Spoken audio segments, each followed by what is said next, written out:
안녕하세요. 이중인격 같은 남자친구와 파혼한 30대 여성입니다. 사귈 때는 정말 몰랐네요.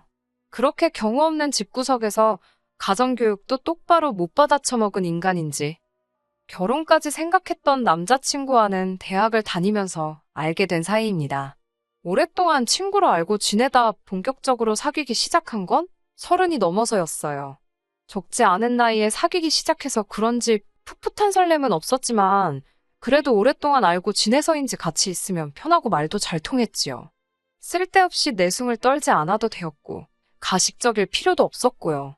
마음 편하게 제 자신을 보여줘도 아무런 부담이 없는 사람이라 좋았습니다.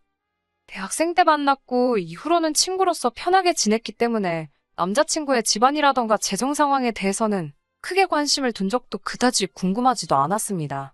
씀씀이가 크지 않다는 정도야 보고 겪는 게 있으니 어느 정도 눈치는 채고 있었지만 이거야 각자 성격이나 성향에 따라 다른 것이니 그것만 보고 남자친구가 돈이 많네 적네 그런 판단은 굳이 할 이유가 없었지요. 하지만 연인이 되고 나니 같이 보내는 시간도 길어졌고 대화의 주제도 전과 달리 다양해져 갔습니다. 남자친구에 대해 남들은 모르는 것들은 저만 알고 싶어졌고요. 예를 들어 남자친구가 어렸을 땐 어떤 아이였는지, 학창 시절은 어땠는지, 부모님과의 관계는 어떤지 그런 것들이요. 남자친구의 가정이랄까 배경은 제 상상과는 많이 달랐습니다. 워낙에 사람들과 잘 어울리고 잘 웃는 사람이었기에 그런 어려움이 있었을 거라고는 상상치 못했네요. 남자친구 말에 의하면 아버님께선 고집이 세고 성격이 거치시답니다. 그래서인지 걸핏하면 동네 이웃들이나 지인분들과 부딪히기 일쑤였고 다니시던 직장에서도 그런 문제가 반복되었다고요. 결국 나중에는 제대로 사회생활도 하실 수 없게 되었다며. 하지만 가족들에게는 늘 좋은 분이셨답니다. 자기는 도통 이유를 모르겠다고 덧붙였어요. 이런 이야기를 들었을 때 개떡 같은 집구석이란 걸 제가 눈치를 챘어야 하는데 아무튼 사정이 그렇다 보니 어쩔 수 없이 어머님께서 가장 역할을 도맡게 되셨고 결과적으로 남자친구는 대부분의 시간을 집에 계시던 아버님 그리고 연년생인 형과 함께 보냈다대요. 경제적으로도 여유가 없었던 건 당연하고요. 반면에 저는 남자친구에 비하면 정말 유복하게 자랐다고 할 수 있습니다. 사업을 하시던 부모님 덕분에 배우고 싶은 건 뭐든지 도전할 수 있었고 즐길 수 있었으니까요. 지금 이렇게 좋은 회사에 다니며 스스로 제 인생을 꾸려나갈 수 있는 것도 전부 부모님 덕분이라 생각하며 감사하게 여기고 있습니다. 하지만 그렇다고 해서 신에게 맹세컨대 제가 남자친구를 무시한 적은 결코 없습니다. 남자친구의 사정이 안타깝고 속상했을 뿐이지 그렇다고 남자친구가 저보다 못난 사람이란 생각은 하지 않았어요. 몇몇 친구들은 이런 저에게 멍청하다고도 했고 순진에 빠졌다고 놀리기도 했지만요. 그러다 작년부터 본격적으로 결혼 이야기가 나오자 제 스스로 생각이 조금씩 달라지는 걸 느낄 수 있었습니다. 사실 그 전까지는 남자친구와 잘 만나고 있었고 결혼 생각도 있기는 했지만 저에겐 당장의 일은 아니었거든요. 물론 사귀기 시작할 때 이미 둘 다 30이 넘은 상황이었고 결혼 정년기가 지난 나이였기에 남자친구의 결혼 타령도 이해가 되긴 했지요. 하지만 당시 저는 해보고 싶은 일도 많았고 그리고 까놓고 이야기해볼게요. 막상 결혼 이야기가 나오니 조금 냉정한 시각으로 남자친구의 상황을 보게 되더라고요. 사람은 너무 괜찮은데 결혼이란 게 사랑만 뜯어먹고 사는 것도 아니고 그래도 결국은 사람 됨됨이라던가 그런 게 중요한 거 아닐까? 돈은 앞으로 벌면 되지. 솔직히 별의별 생각이 들면서 마음을 쉽게 정하지 못했어요. 그런 저를 보고 남자친구는 불안했는지 주변 친구들을 동원해 이벤트를 하기도 하고 하루는 울며불며 절 붙잡기도 하고 적극적으로 제 마음을 붙들려는 노력을 보여줬고 결국 그런 성의와 정성에 넘어간 제가 프로포즈를 받아들였네요. 정식으로 프로포즈를 받고 2주쯤 지났을 무렵 남자친구가 저에게 자기 집으로 인사를 드리러 가자고 하더라고요. 어머님 아버님께도 벌써 다 이야기해놓았다며 두 분 다 목이 빠져라 저를 기다리고 계시다면서요. 그렇게 며칠 뒤 저는 남자친구 본가에 가게 되었습니다. 당연히 빈손으로 갈 순 없었으니 지인들의 추천을 받아 홍삼 세트를 사들고 인사를 갔지요. 남자친구는 직장 문제로 나와 살고 있었고 본가에는 어머님 아버님과 남자친구의 형이 있었습니다. 남자친구의 형은 별거 중으로 몸만 쫓겨났다고 들었어요.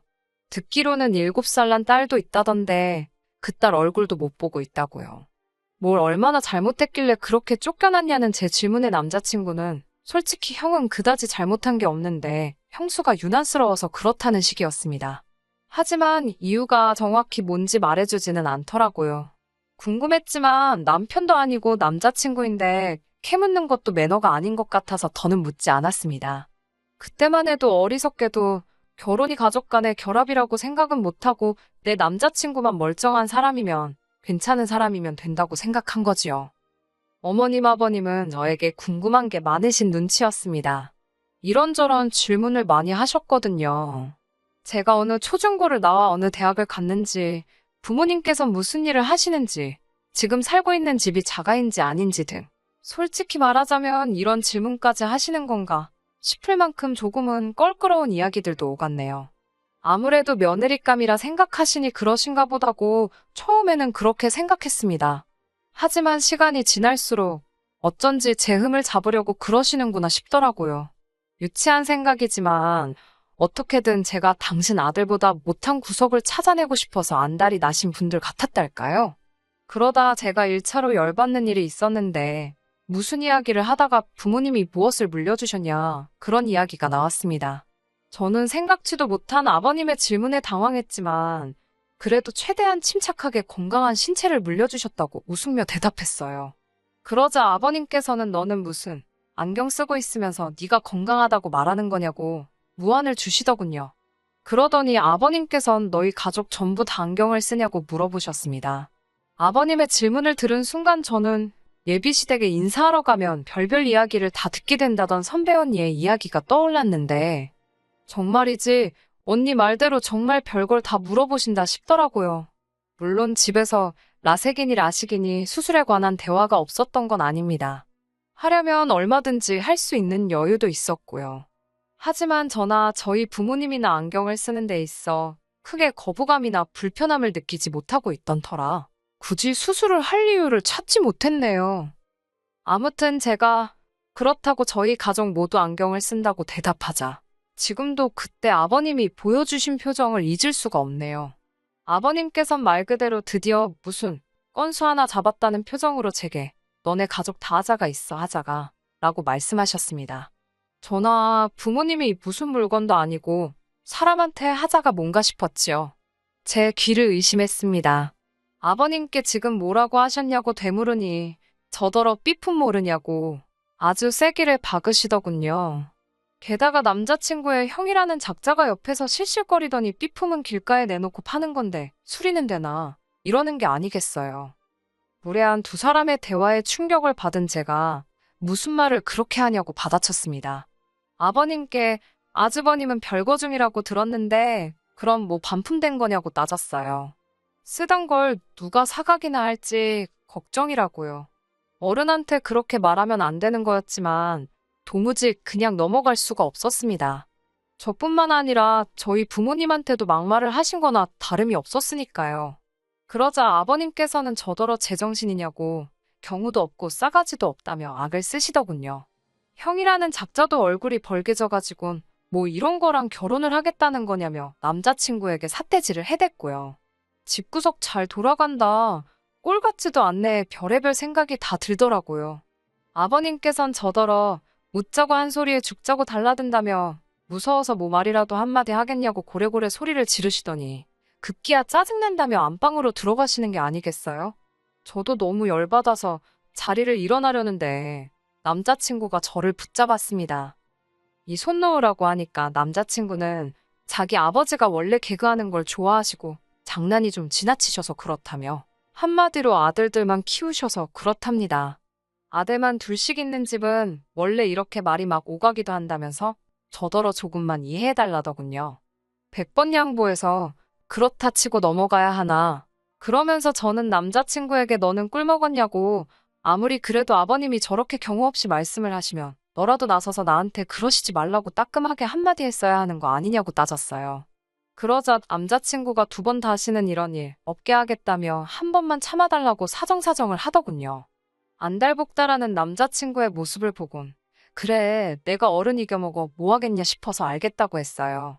그러자 남자친구가 이번엔 그러면 아버님한테 죄송하다 소리 한 번만 해주면 안 되냐입니다. 사과를 받아도 부족한 판국에 뭘 죄송하다고 하라는 거냐고 짜증을 냈더니 제발 한 번만 하고는 절 붙들더라고요. 진짜 남자친구의 얼굴을 봐서 내가 참자라는 심정으로 참을 인자를 그리며 안방문을 놓고 했습니다. 그러자 아버님께선 한껏 비아냥거리시며 방문을 여시더군요. 정말 제가 죄송해서 사과를 드리러 왔다고 생각하신 건지 있는 대로 뻗대며 문을 열어주시는 아버님을 보고는 어이가 없기도 하고 황당했네요. 저는 정말이지 남자친구를 위해서 죄송하다 말씀을 드린 겁니다. 저는 아버님께 좀 전에 일은 죄송하다. 하지만 앞으로 저에게 말을 너무 막 하지 마시라 했습니다. 저는 그런 화법에 익숙하지 않다고요.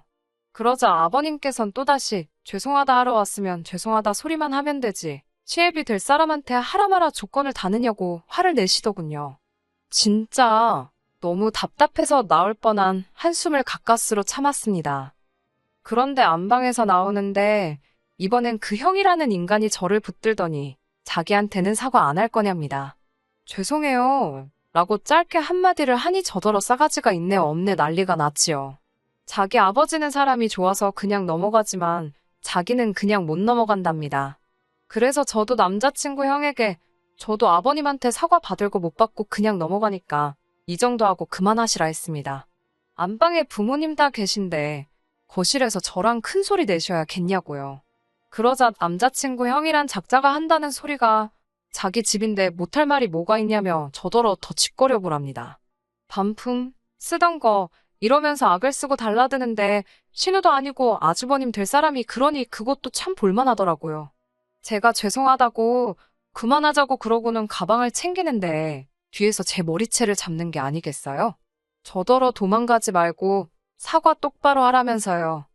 순간 너무 당황스러웠지만 전 호신술을 배운 적이 있었기에 바로 엎어치기로 남자친구 형을 넘겨뜨렸습니다. 저도 배우기만 했지 한 번도 써본 적이 없던 호신술을 예비 시댁에서 쓰게 될 줄은 상상도 못했지요. 그제서야 남자친구는 저더러 이게 뭐냐고 그래도 그렇지 형을 때리면 어떡하냐입니다. 어이가 없어서 이 형이 내 머리채 잡을 땐 뭐하다가 나한테 난리냐고 소리를 지르고 그새 남자친구 형 넘어가는 쿵소리에 놀라나온 어머님 아버님은 사색이 되어 있었습니다. 저더러 제정신이냐고 누가 시댁에 인사와서 아주버님 될 사람을 패냐고 절 신고하겠답니다. 신고하시라 했어요. 정당방위는 들어본 적 없으시냐고 저도 악을 썼지요.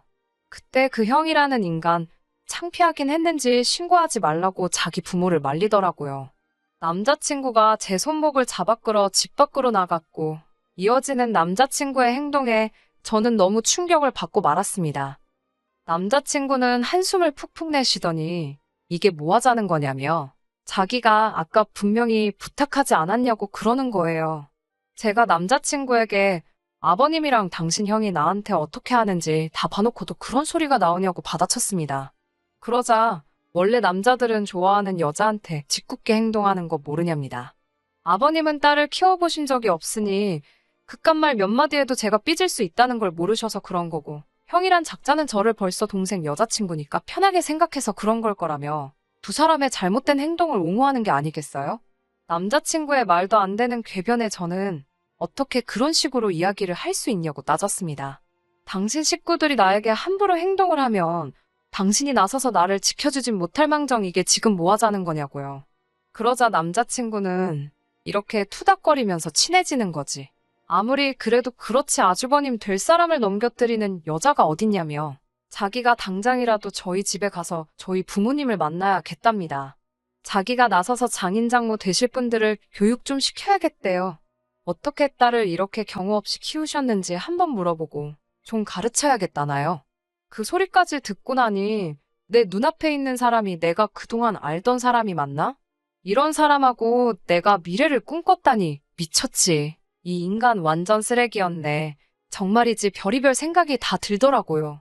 피는 못 속인다더니 경우 없이 아무 말이나 떠들어대는 아버님이나 손버릇 나쁜 형이라는 작자나 지금 지가 뭔 소리를 하는지도 모르고 급발진해서 떠들어대는 이 미친 남자친구란 인간까지. 죄다 똑같은 인간들이란 생각에 진저리가 나던걸요. 저는 남자친구에게 네가 뭔데 우리 부모님을 가르치네 마네 개소리를 하느냐고, 나야말로 너네 부모님 면상에다 대고 자식들을 어떻게 키웠는지 하나하나 따져묻고 싶다고 소리를 질렀습니다. 하긴 아버님이란 분부터 저렇게 경우도 없고 뭐가 똥인지 된장인지 분간을 못하시니 자식들이라고 뭘 보고 배웠겠냐고 빈정거리기도 했지요. 아주 솔직히 조금 무섭기는 했어요. 요새 자기 뜻대로 안 되면 헤어지면서 여자친구한테 해코지하는 나쁜 놈들이 종종 있잖아요. 내 눈앞에 있는 이 인간이라고 그러지 않으리란 보장이 없었으니 솔직히 긴장할 수밖에요. 쏴대고 싶은 말은 더 많았지만 적당히 해야겠다 싶어서 마지막으로 두 번 다시 나 볼 생각도 하지 말라고, 절대로 연락하지 말라고, 안 그러면 신고할 거라고 쏴붙이고 불이 나게 큰 길가로 나와 택시에 올라탔습니다. 집으로 향하는 길에 남자친구에게선 계속해서 전화와 문자가 걸려왔는데 더 소름이 끼쳤던 건 남자친구가 음성 메시지를 남겨놓았길래 들어보니 또다시 미안하다며 자기는 저 없으면 안 된다고 질질 짜더라고요. 또라이도 보통 또라이가 아니구나 싶어서 한 일주일 동안은 집 밖에도 못 나갔습니다. 결국 저희 부모님께 남자친구 집에서 있었던 일에 대해 말씀을 드렸고 아버지께서 한동안 제 보디가드 역할을 자처해 주셨지요. 그런 와중에 우연인지 아닌지 그건 남자친구만 알겠지만 아무튼 남자친구와 두 번이나 마주치고 말았습니다. 처음엔 무시하고 지나갔지만 두 번째 마주쳤을 땐 저희 아버지께선 남자친구더러 한 번만 더 눈에 띄면 평생 사람 구실도 못하게 만들어준다고 엄포를 놓으셨어요. 아버지가 그런 험한 말씀하시는 걸 처음 봐서 전 속으로 놀랐지만 솔직히 든든하더라고요. 이후로는 남자친구도 쫄았는지 더는 눈에 안 보이대요. 곱씹어볼수록 그런 인간하고 알고 지낸 지난 시간들이 아깝고 역겹고 속이 뒤집힙니다. 그래도 식장 안 들어간 게 어디냐며 어머니는 잊어버리라 하셨어요. 저도 그렇게 생각하고요. 인생 공부 세게 했다 생각하고 당분간은 제 인생과 목표에만 집중하고 살아야겠습니다. 끝까지 들어주셔서 감사합니다. 오늘의 사연은 여기까지입니다. 구독과 좋아요, 알람 설정 부탁드리고 더 좋은 사연으로 다시 찾아뵙겠습니다. 감사합니다.